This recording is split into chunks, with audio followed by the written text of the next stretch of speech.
Good morning, class 10. Welcome back. Hope you all are safe and fine at home and carrying on with your normal routine as given to you through online classes. So, today, as per the routine, we have English language to discuss in today's online class, but I would like to little bit go for a change. Today, we'll take up English literature because we are only left with one more poem to go in our poetry section. So I would like to complete this first and then move on to the stories. So please, if you are ready, you can take out your textbook and see,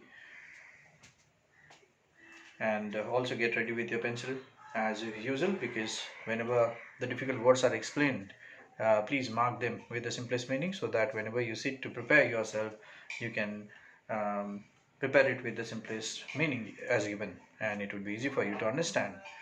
So if you see the contents of your textbook in the poetry section, out of the 10 poems we have already completed 9 of the poems, and today we are just left with one more poem to go. So undoubtedly it is very clear which is the 10th poem that we are going to take up today and complete our syllabus. It is poem number 8, The Patriot, written by Robert Browning. So see, so this is a very beautiful poem written by the great Victorian era poet Robert Browning. So see, so it's on page number 31. The poet's introduction we'll see a bit, and then carry on with the lines of the poem as given by the poet. So see, the great poet Robert Browning was born on 7th April in the year 1812 in London, UK, and died on 12th December in the year 1889 in Venice, Italy. So this is about the birth and the death of the great Victorian era poet Robert Browning. And in fact, he was a very famous poet of the Victorian age.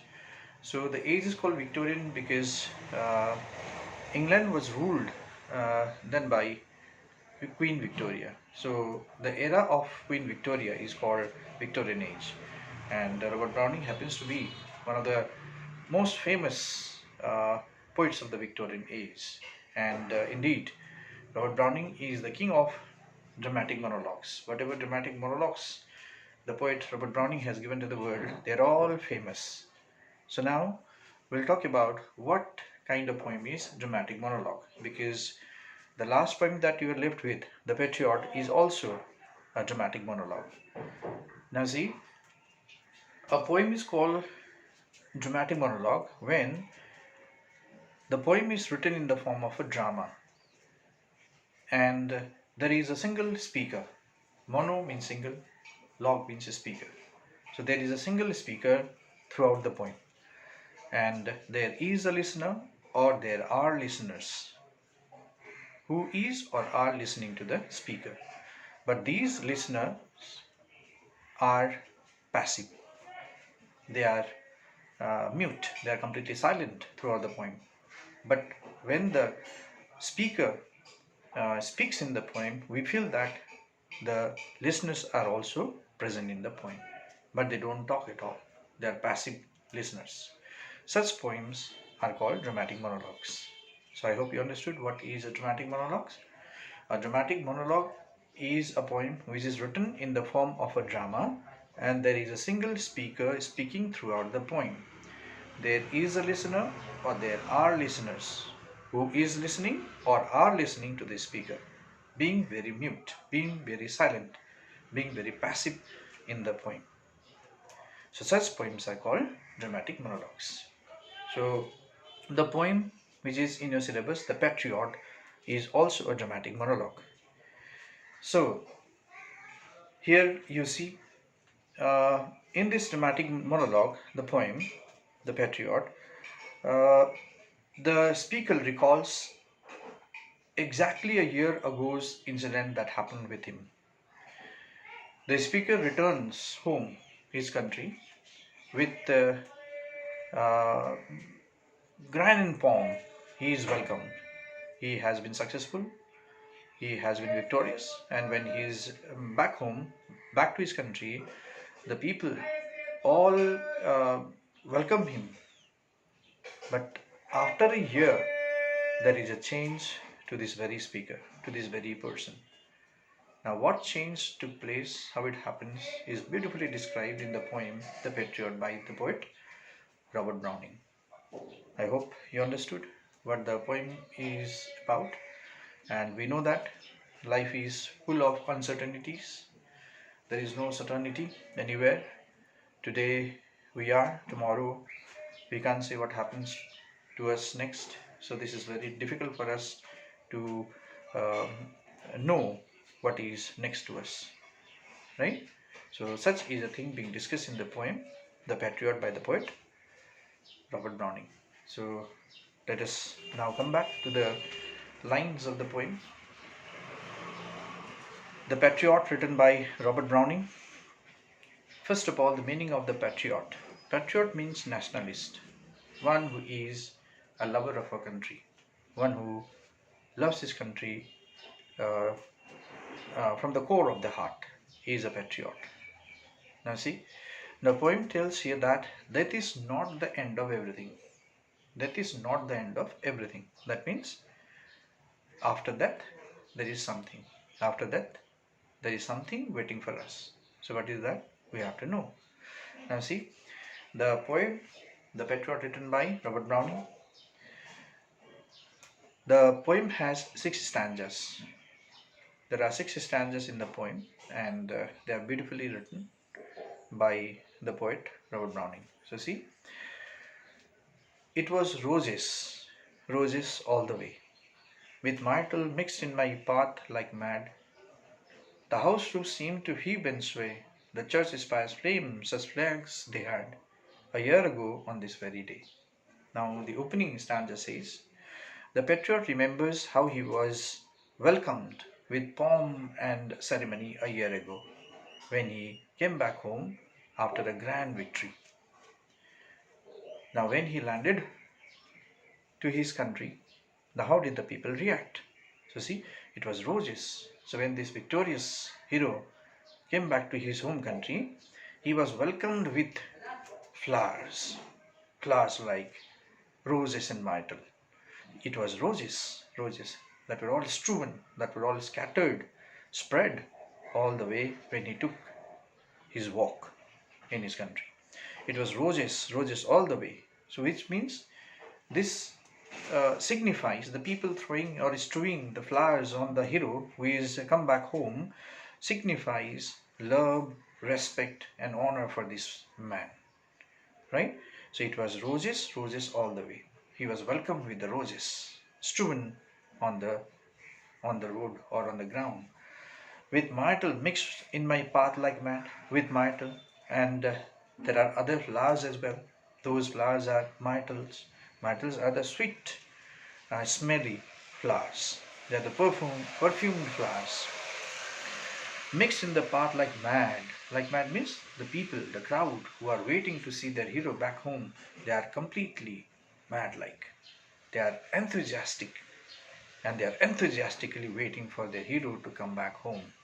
And when he came, when he landed, he was welcomed with the flowers strewn on his way. So, see, the house roof seemed to heave and sway, and the residents of this place had climbed on the rooftops.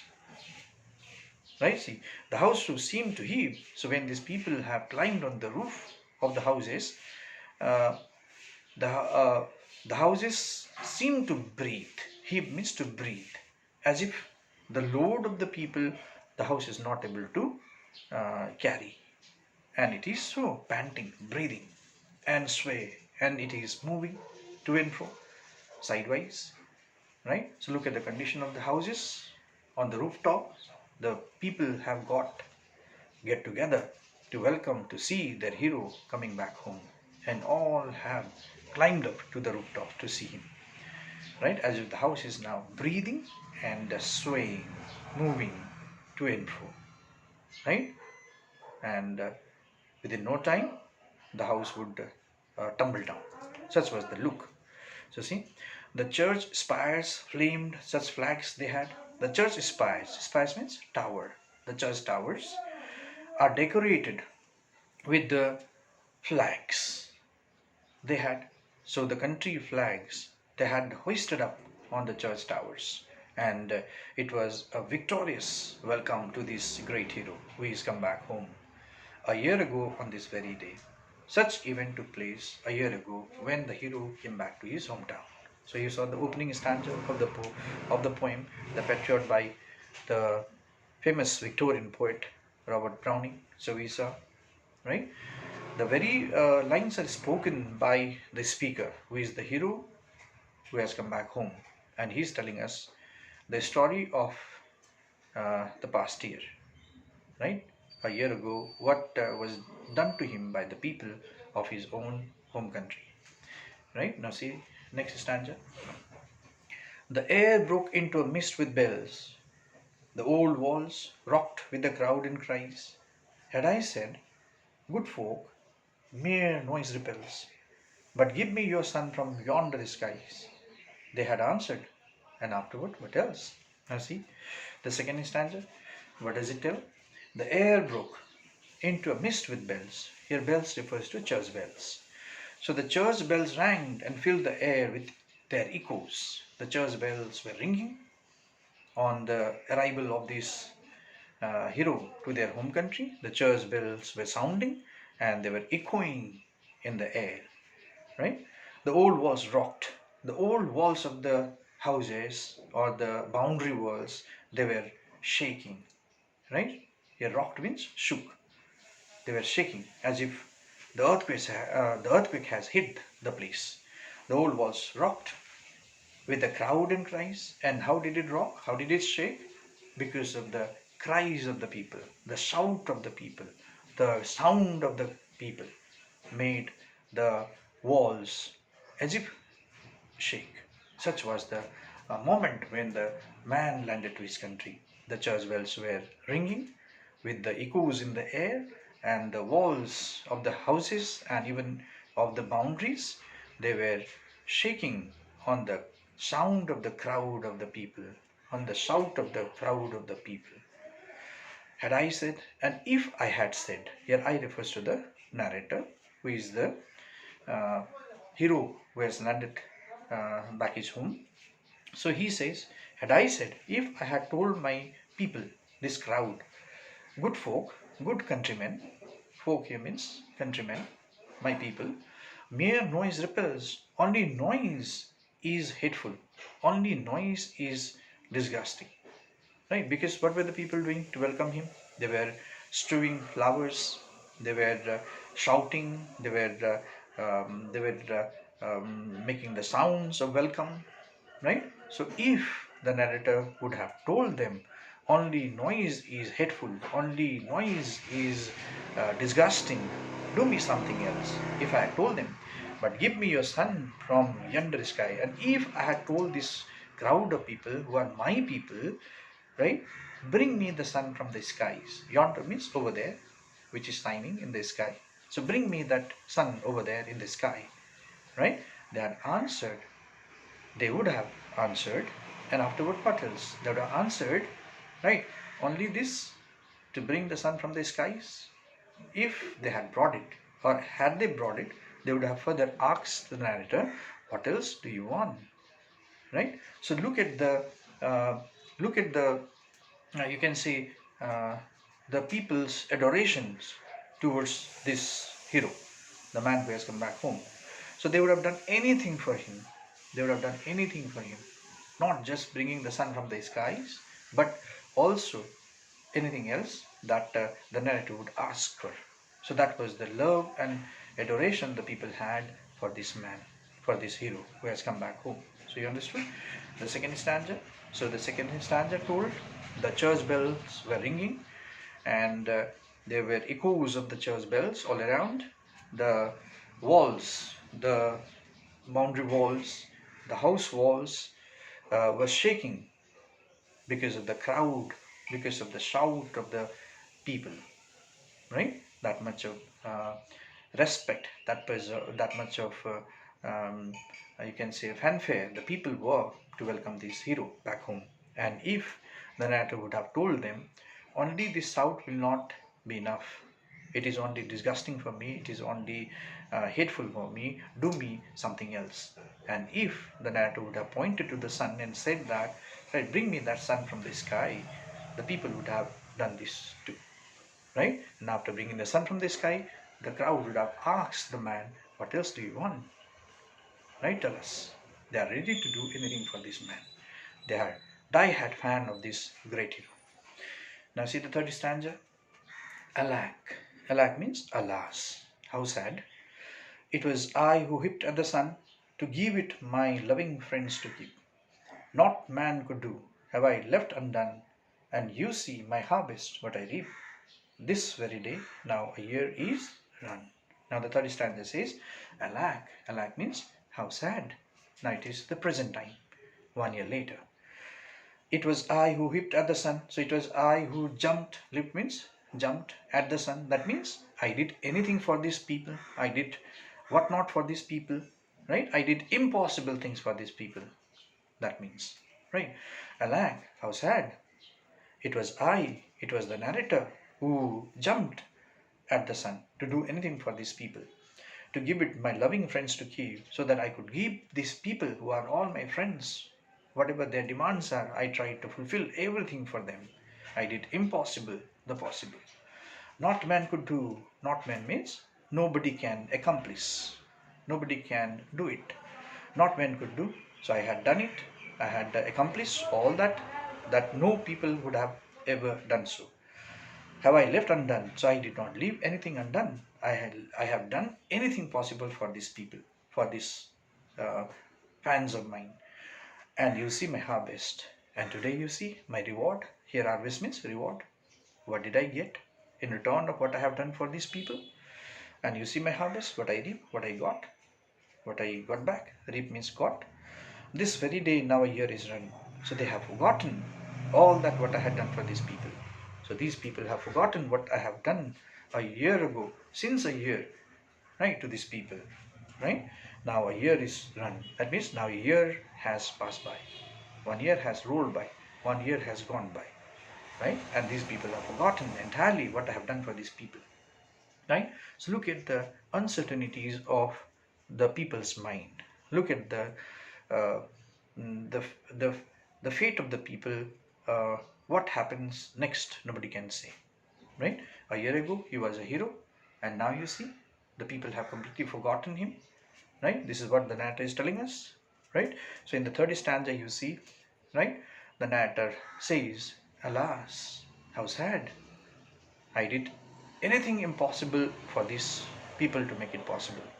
They are all my friends. I treated them like my own friends, my dear friends, my bosom friends, right? And I did anything, I accomplished anything that no people would have ever done so.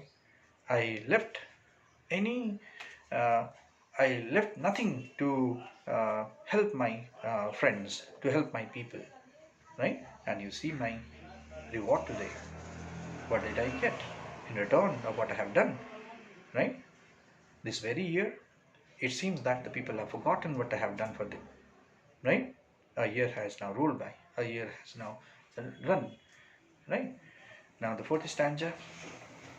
There is nobody on the housetops now, just a palsit few at the windows set.